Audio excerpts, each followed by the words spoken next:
First, thanks very much to the organizers of the conference, especially my former student, Paulie Wenger. I remember when he first brought up the idea of this conference, and he was so enthusiastic. I know many of you are educators here today, and there's truly nothing better than watching your students soar. So congrats, Paulie, on all of your hard work and all of the hard work by everyone who committed to this conference. I'd also like to thank the sponsors of the conference, Revolution NJ, Stockton University, Atlantic Cape Community, and last but certainly never least, the New Jersey Council for the Humanities. You have all been in my thoughts these past few difficult weeks. If you are here today, please don't leave without me offering you a giant bone-crushing hug for support. Today, I am thrilled to share with you the Red Bank Battlefield Archaeology Project. On June 26, 2022, we made an inadvertent but remarkable discovery during a public archaeology project, the remains of 15 Hessian soldiers. If you've seen this presentation before, and I suspect some of you have, it's a little bit different from what I've discussed in the past. I'm sure some of you could actually recite my presentations in your sleep, so I wanted to change it up a little bit. But if this is the first time that you're hearing about this incredible project, no worries, we will definitely be covering it all, just in a slightly different light. And a word before we get into the presentation, there are images of human remains, and I would ask that you please be respectful of those images and not take any screenshots. We are fiercely protective of these individuals.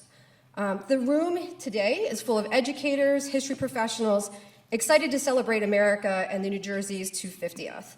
I'm a little too young, just by a little, to remember the bicentennial, but it echoed through my Northeast Philadelphia home. My dad proudly hung images of the tall ships that we had visited in Philadelphia, and I remember being fascinated by them. Not long after the bicentennial, I wrote a very uncritical report on Mad Anthony Wayne. I got an A. It was not my finest work as a 7-year-old historian, but I strongly believe the bicentennial put me on the path to studying history. And how exciting to think that the 250th can inspire a whole new generation of historians. And as we prepare to celebrate this momentous occasion, teachers, professors, professionals are all asking important questions, questions that we'll be exploring throughout the day. Freedom, with all of its complexity, is no doubt on everyone's minds. Generations of historians have wrestled with the question, what did freedom mean in the American Revolution? So I want to start my presentation with a question. What did diversity, equity, and inclusion look like at Red Bank in 1777?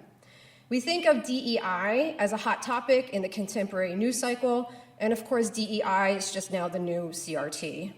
But it was on everyone's minds in 1777, even if they did not use that language. Who is included and who is excluded is not a new topic in American history. In the fall and spring of 1776, 1777, Patriot forces began the process of protecting Philadelphia. It was clear that the British had their sights on the rebel capital, and a flurry of activity erupted on the Delaware River. Navy pilots sunk Chevaux de Frise, a series of long, sharpened spears below the river's waterline designed to prevent access to the city. Construction began on a series of river fortifications, including Fort Mercer at Red Bank. The problem with Fort Mercer? James and Ann Whitehall, conservative Quakers, owned the site. They refused to sell their property, but that didn't stop Patriot forces from constructing a massive earthen fortification, essentially in their backyard. It didn't matter to the Patriots that a fort violently offended the Quakers' deeply held principles. Who constructed the fort? This was a massive fortification. It was not even complete by the day of the battle. Until recently, we were not completely sure who constructed it. But my colleague, archaeologist Wade Katz, and if you know Wade, he is a research workhorse, discovered records that give us a hint of who was doing this work: Philadelphia carpenters. A review of James Dundas's accounts, he was the paymaster for Forts Billingsport and Mercer, revealed pages of names, so many Irish, and 2 references to people of color who contributed to this effort. Sampson, here listed as a Negro, and also Kilnor, also listed as a quote-unquote Negro. Most likely, these two individuals were enslaved. So if you're keeping track, we have Quakers, Irish, and African Americans on a 400-acre parcel being converted into a major defensive fortification. There are some who say that Thaddeus Kosciuszko helped to design Fort Mercer. While we have documentation of his role at Billingsport, we don't have any direct documentation tying him to Fort Mercer. Believe me, I wish we could add a poll to the mix, and if someone has any of that documentation, I would love to see it. In the fall of 1777, all eyes were on Philadelphia, the rebel capital. In September, the British took Philadelphia, but they quickly grew frustrated by the Patriot dominance of the Delaware River. Anxious to supply the city, the British faced formidable obstacles. The Pennsylvania Navy pilots whizzed about the river, harassing British ships stuck behind the Chauveau line. And who is in the Pennsylvania Navy? This is a research question my colleague Matthew White has been exploring, most certainly African American sailors. By mid-October, Colonel Christopher Greene and his Rhode Island regiments prepared to defend Fort Mercer. George Washington wrote to Greene, essentially, the fate of the Delaware River is in your hands. When Greene first saw Fort Mercer, no doubt his stomach sank. Too big, too awkward to defend with his limited manpower. Who did Washington send to help? Thomas Antoine Médouis de Placé. I'm sure I butchered his name, but clearly you get the idea. He's French, and if that's not clear, he helped to reconfigure Mercer to make it more defensible. They worked around the clock to ready the fort. On October 21st, Greene received word that an attack was imminent. The news was not good. Hessian soldiers, auxiliary troops from what today we call modern-day Germany, were on the move. Hessian soldiers were the premier fighting force of the 18th century. They were feared. The news got worse for Greene. There were at least 2,000 of them. Greene had about a quarter of that. On October 22nd, 1777, Hessian forces attacked Fort Mercer.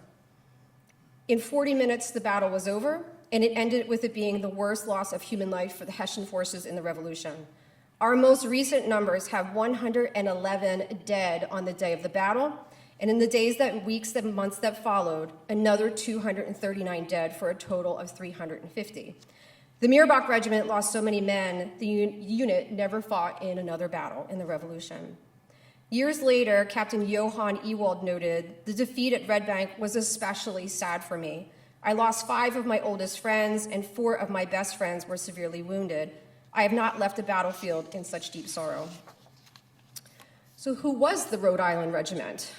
A remarkable unit of white, African American, and Native American soldiers, fully integrated on October 22nd, 1777. I like to think about the moment Christopher Greene spied the Hessians advancing.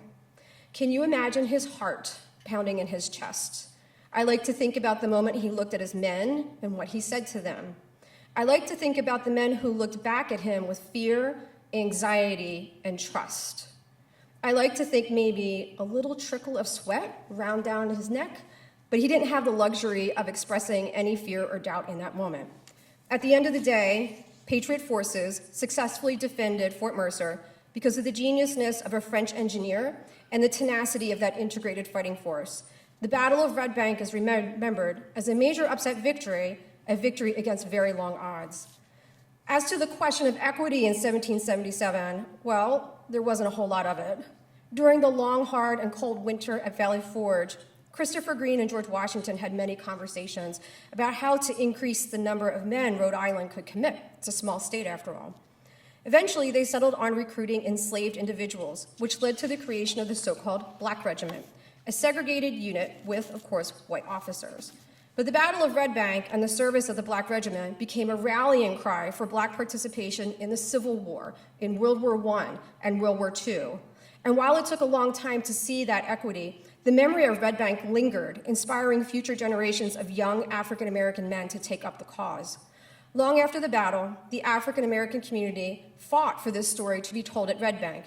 And when white history textbooks excluded them from this story, they wrote their own books, took their children to the battlefield site, and incubated that memory for generations.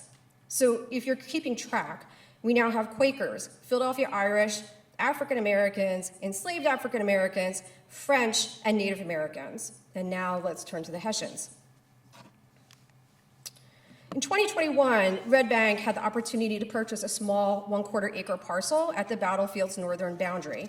With archaeologist Wade Katz, we created a public archaeology program that you can see in action up there that saw over 100 people work side by side with our archaeology team. For many participants, they commented it was a bucket list opportunity. On June 26, 245 years after the Battle of Red Bank, one of our volunteers, who thankfully had archaeology experience, approached Wade and myself and discreetly said to us, "I think I found a bone." It's important to note that multiple maps from the period note a burial location in close proximity to James and Ann Weidl's house. The location where we were working was not on anyone's radar. From June 28th to August 10th, a remarkable team of archaeologists and volunteers worked tirelessly to remove the remains of 15 Hessian soldiers. We were very fortunate to partner with the New Jersey State Police Forensic Anthropology Unit, who oversaw the operation and committed countless resources to this project. When you look at death every day for almost 2 months, it begs the question, who were these guys? When our forensic dentist, Dr. Stuart Alexander, that's Stuart there on the computer, announced that one of the individuals was young, probably no more than 18 to 20 years old, it was like a gut punch. Our students at Rowan University are 18 years old. No doubt many of you have students who are 18 years old. My son is 18 years old. Who was his family? His mom, his dad. These parents mourned a son lost so far from home. So, who were the Hessians? Well, if you haven't read it already, I strongly recommend Dr. Friederike Baer's book, Hessians, German Soldiers in the American Revolutionary War. So first of all, Hessian is a bit of a misnomer. They're not all from Hesse. They hailed from a myriad of geographies. Some were officers and men of science interested in exploring the North American flora and fauna. Others were second-born sons set to inherit nothing, victims of 18th century land inheritance laws. Others were simply picked up off the streets. On October 22nd, 1777, it didn't matter if you were interested in science or were hoping for a life free from financial insecurity. These guys were in the wrong place at the wrong time. As far as battles go, this one was particularly brutal. Lieutenant Colonel von Heister noted, 2 ships, which could not be seen, fired chain shot into the flank. The latter knocked down whole rows of men. Chain shot is a naval armament designed to disable a ship's rigging. Fired from a cannon, it whips through the air, and imagine the force it takes to crack a ship's mast. Now imagine that force hitting a human being. There is an image right there of chain shot. The brutality of the battle is evidenced by the condition of the remains we recovered. We did not have complete, fully articulated individuals, not even close. We had pieces of people, battlefield gore, heads, jawbones, leg bones. Number 7 sustained particularly horrific injuries. A grape shot in his left arm, a musket ball in his right hip, a lead canister shot in the middle of his back. As you can see from the image, there's essentially nothing left of him below his 5th cervical vertebrae. As our archaeologist Wade Katz read out his injuries, he stopped and looked at me and sadly shook his head. It's one thing to read about a violent battle. It's a completely different thing being there with these individuals. The revolution offers us the opportunity to engage in complicated questions, whether in our classrooms or at our historic sites. Questions around the diversity of participants, but also around who fights the war. Who is the enemy, and can we complicate our understanding of the enemy? Can we explore together the violence of a battlefield? Too often, we see this with battlefield reenactments. These are sanitary affairs. Fifes, drums, flags are dramatically waved, some muskets go pop, a reenactor falls gently to the ground, dead until their miraculous resurrection at the end of the battle. A shout out to my colleagues, Carrie Fellows and Matt Kegel, for their efforts at Fort Ticonderoga to accurately portray 18th century field hospitals. This is the kind of work that we all need to be leaning into. When you visit a Civil War battlefield, the expectation is that we're going to be discussing battlefield violence, but this is hardly the case when we visit Revolutionary War battlefields. Now, I'm not suggesting we have fully accurate battle reenactments with heads being blown off by chain shot, arms severed by a musket ball, or the horrors of amputation. But I do think we need to have more conversations about the realities of war. While maps and letters from the period did not document the Red Bank burial site, to appreciate the violence of this battle, we can turn to John Burlingame's powder horn. During our project, Dr. Scott Stevenson, president of Philadelphia's Museum of the American Revolution, alerted us to a unique item they had displayed a few years previous, a very special object with an incredible connection to the battle. And if you're trying to make sense of this thing, you can see Delaware River to the right, and you can see an upside-down Red Bank to the left. And I have a few more images here. John Burlingame served in the 2nd Rhode Island Regiment. He was born in 1760, which means he was 17 years old on the day of the Battle of Red Bank. He documented his lived experience with this powder horn. This is Burlingame's autobiography of that day. And another image here. You can see Red Bank, Fort Red Bank, far to the right. While the artistry is a little bit crude, it certainly documents horrific battlefield violence. Here's a close-up of Hessian soldiers. You can tell by the facial hair and the caps that he has etched into the powder horn. The Hessians, in the other images, some are missing arms, some are missing legs. You can see heads in the bottom of the trench. You can see torsos in the bottom of the trench. One seems to grasp at his abdomen in confusion. Burlingame deserted. We know this from his pension record. We also know that he moved to a remote town in Vermont after the war. Why did Burlingame document this scene on his powder horn? Why did he keep this powder horn so many years after he served? Imagine a 17-year-old trying to process what he experienced. And here we have a 17-year-old who survived that day, but was likely left with tremendously deep trauma. Imagine a 17-year-old witnessing the aftermath of that battlefield. Imagine a 17-year-old being told to bury the dead or what was left of them. Burlingame deserted probably because he was terrified. As a veteran in his young 20s, he moved far away from everyone to rural Vermont, but he never let go of that powder horn. Did he store it in a safe place under his bed, in a closet? Did he take it out from time to time to look at it, to remember? Imagine a family who knew how important that powder horn was, and so it survived. This isn't the type of powder horn that you would see displayed at the New York City Metropolitan Museum of Art. And if anybody ever has the opportunity to see that collection, it is outstanding. It's the type of object that survived because his family knew it was important. It told his story. I'd like to ask another question now. Who was the enemy? For the past 2.5 years, our team has been working hard to identify who these individuals may have been. We have partnered with Dr. Raquel Flesquez of Dartmouth College to analyze DNA, and we've also partnered with the University of Georgia to perform stable isotope analysis of their teeth. Both of these studies hold the potential to reveal so much about our individuals. And we're very lucky to be working with Dr. Tom Christ of Utica University as our team bioarchaeologist.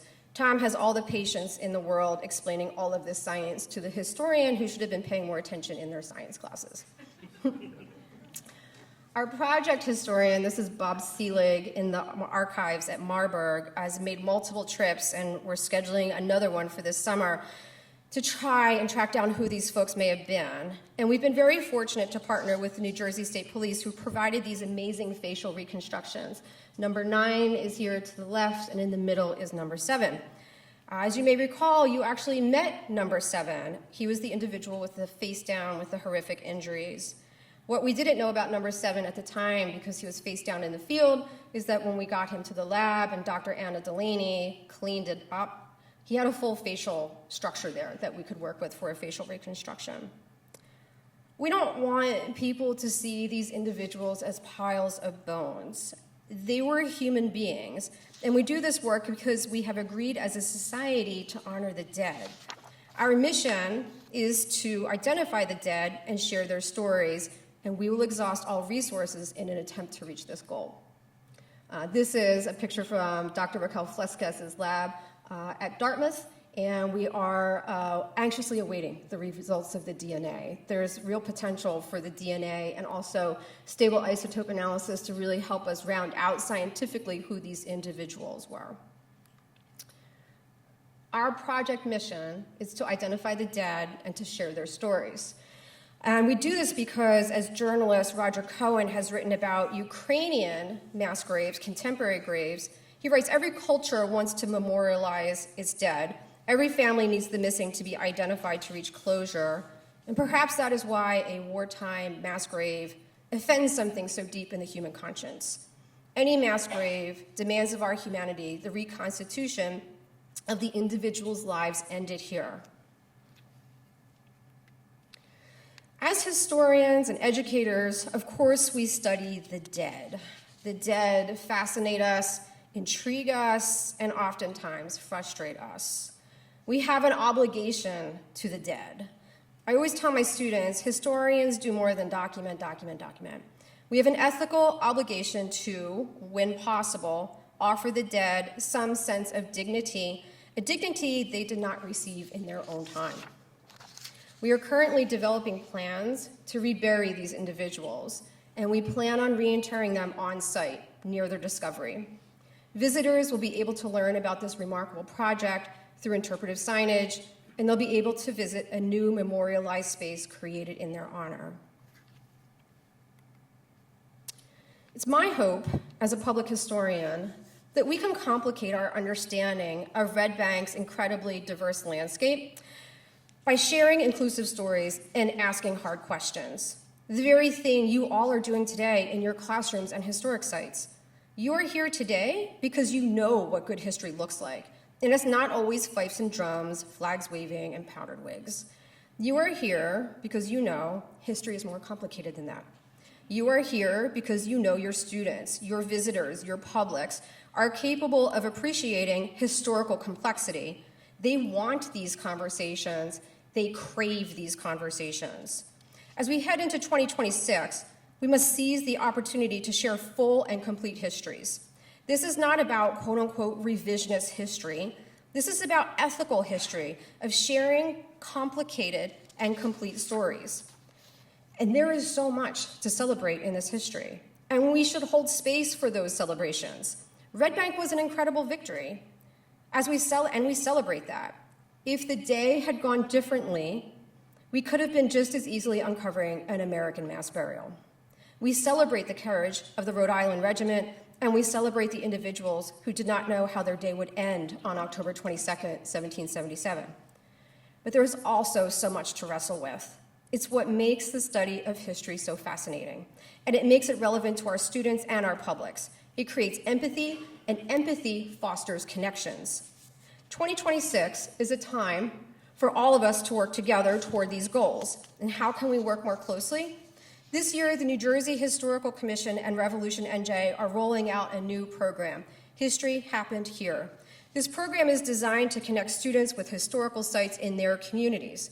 I think as educators, we all know that a lot of magic happens in our classrooms, but some crazy magic happens when you get students outside of the classroom. This is an opportunity for teachers and students to work with historic sites to create original pieces of research, engage in primary source analysis, analyze artifacts, create a podcast, create a poster. We can come to your classrooms and we welcome you to our historic sites. How exciting to work together to raise awareness of the great history happening right in your backyard. Now more than ever, we need our history community. We need to support our middle school and high school teachers. And over the past 3 years, I've had the great pleasure of spending time with many of you in your classrooms, and the work you're doing is incredible. We need to support our museums and our historic sites as we've seen reliable sources of funding dramatically cut in the name of quote-unquote patriotism. Ironic, given that this is the work of so many of our sites. We need to support our funders like the New Jersey Council for the Humanities so they can continue to do the good work and sponsor events like this one that bring us all together today. I'll close with a quote from historian Howard Zinn. To be hopeful in bad times is not just foolishly romantic, it is based on the fact that human history is a history not only of cruelty, but also of compassion, sacrifice, and kindness. Zinn noted, I am hopeful, but hope rests on doing something. If you're here today, you are doing something. Showing up for your students, showing up for your publics, showing up to share the wonderfully complicated world of New Jersey history. Thank you.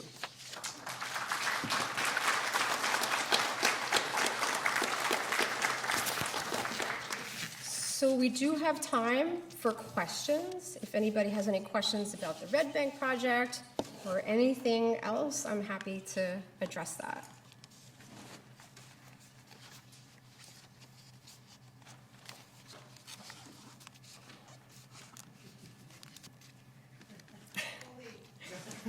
Thank you so much.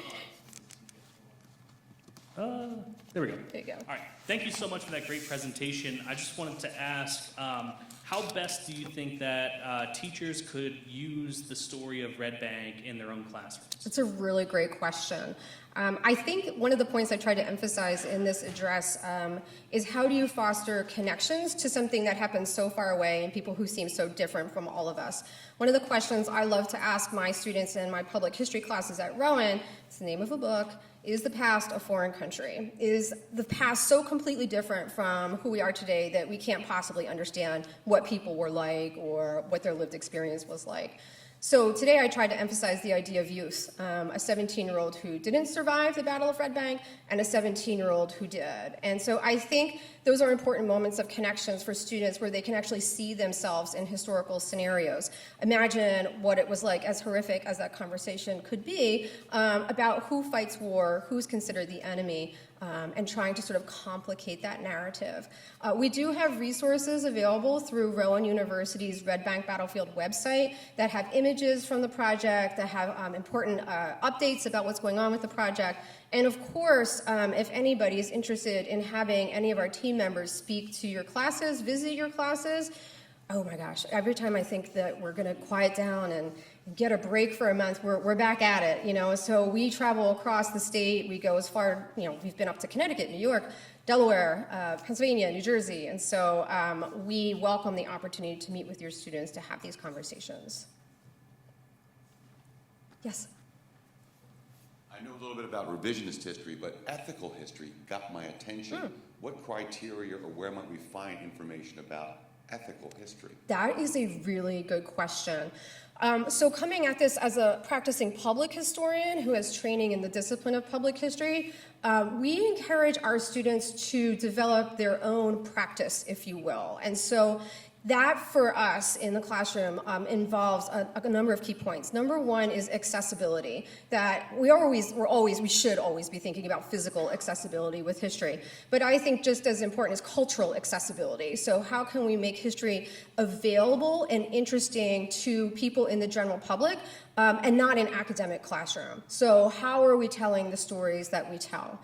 We can also look to individuals who have written on the subject, like Freeman Tilden, sort of the grandfather, if you will, of interpreting history. And he has a number of guiding principles that public historians use in their work. And so the main point I think to take from Tilden is sharing inclusive stories, telling the whole story. Because if you only tell a part of the story, that's not responsible history.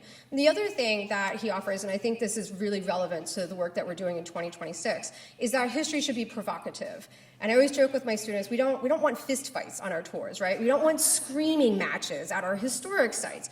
My colleague Tyler Putman at the Museum of the American Revolution encourages sticky moments in conversations, where the conversation just slows down a little bit because you're having that moment of connection and leaning into those moments of connection. And I would say the last point, and this is my favorite thing to tell my students, we just started our summer field school class at Red Bank.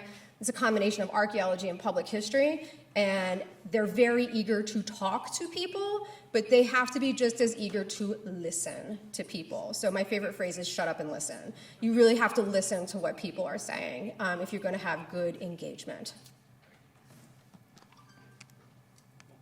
Yes?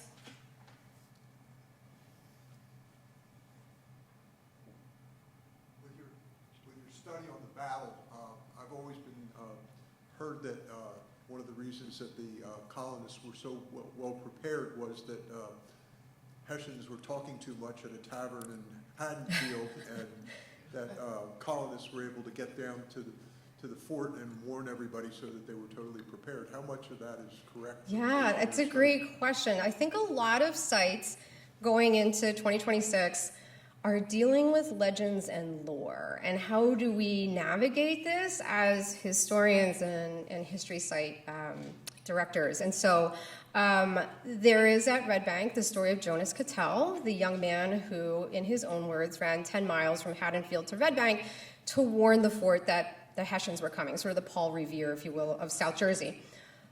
We don't have any documentation about that. I guess it's entirely possible that it did happen. Jonas Cattell was also sort of like a tall tales kind of guy. For sure, Christopher Green had intelligence the day before the battle that the Hessians were en route from Philadelphia, and no doubt they were coming after Fort Mercer. There's a lot of different reasons why the battle went south for the Hessians. A lot has been written about Colonel Emil von Donop, who was the leader of the Hessians that day, of being too impetuous. If he had just waited a little bit longer for the British ships to break the Chavot line, he would have had naval support. He seemed to be ill-prepared to attack the fort. I will also add that it's easier to defend a fort than to attack a fort, and thanks to the geniusness of the French engineer who set a trap, the Hessians fell for it that day, and that's where the heaviest loss of life was in the battle. So it's a complicated thing. There's a lot of moving parts happening in that geography where you have loyalists, you have patriots, you have New Jersey militia, you have Rhode Island regiment, you have French information. I mean, there's a lot going on there.